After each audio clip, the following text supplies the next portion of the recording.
Hello दोस्तों, आज मैं आपके सामने लाई हूँ एक बहुत ही अच्छी खबर जो कि हमारे स्कूल कॉलेज और कोचिंग के बारे में है। तो देखिए, राजस्थान सरकार गृह विभाग का एक आदेश आया है, अभी आया है कुछ समय पहले। देखिए, आज की डेट ही लिखी है 12/8/2021 और जिसका विषय आप देख रहे हैं विश्वविद्यालय, महाविद्यालय, विद्यालय, कोचिंग संस्थान में शैक्षणिक गतिविधियों के संबंध में दिए गए दिशा निर्देश हैं। यानी कि आपको मैं सच में बता देती हूँ कि हमारे कोचिंग, कॉलेज, स्कूल जो खुलने वाले हैं वो 1 सितंबर 2021 से खुलने वाले हैं। यानी कि कुछ ही दिन है हमारे पास, इंतज़ार हमारा ख़त्म हुआ है। तो देखिए, आदेश क्या आया है, इसको हम अच्छे से पढ़ लेते हैं।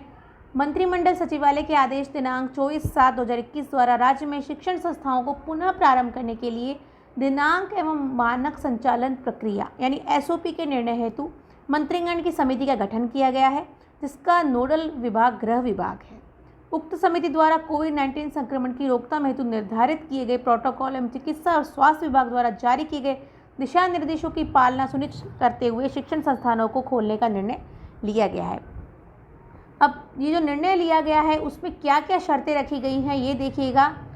स्कूल, कॉलेज, कोचिंग कैसे खुलेंगे, कितनी क्षमता के साथ खुलेंगे और क्या क्या प्रावधान रखे गए हैं। तो देखिए, सबसे पहले लिखा है राज्य के सरकारी, निजी विश्वविद्यालय, महाविद्यालय, विद्यालय यानी कि विद्यालय जो खुलेंगी वो कक्षा 9वीं से 12वीं तक के खुलेंगे।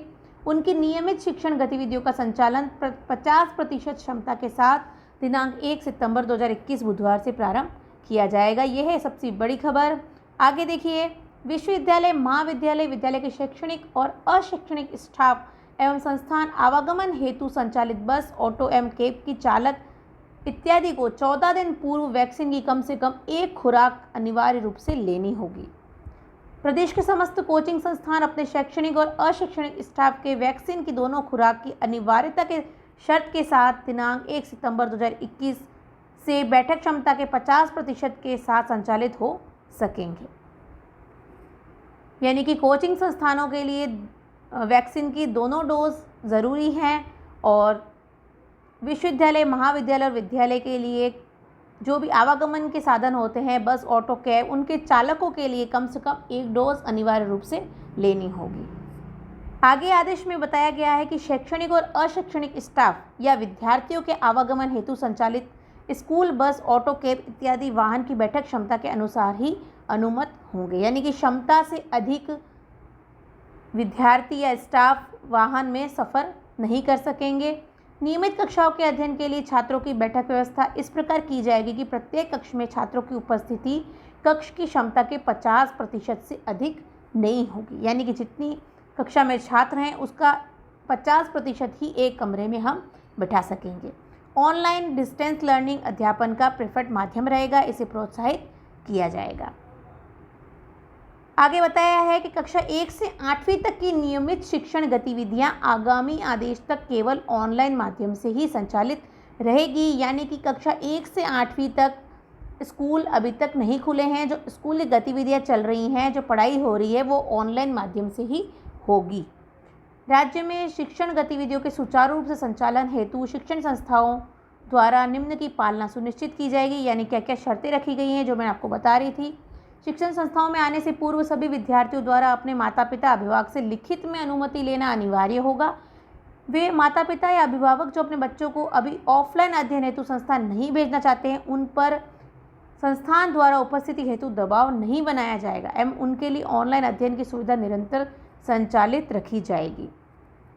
दूसरी बात है, शिक्षण संस्थान द्वारा प्रार्थना सभा का आयोजन नहीं किया जाएगा और नो मास्क नो एंट्री की पालना आवश्यक रूप से की जाएगी। यानी कि अध्ययन अवधि के दौरान संस्थान में आवागमन के दौरान फेस मास्क पहनना अनिवार्य होगा। किसी भी विद्यार्थी या स्टाफ द्वारा मास्क नहीं लगाए जाने पर संस्थान द्वारा मास्क उपलब्ध कराना सुनिश्चित किया जाएगा।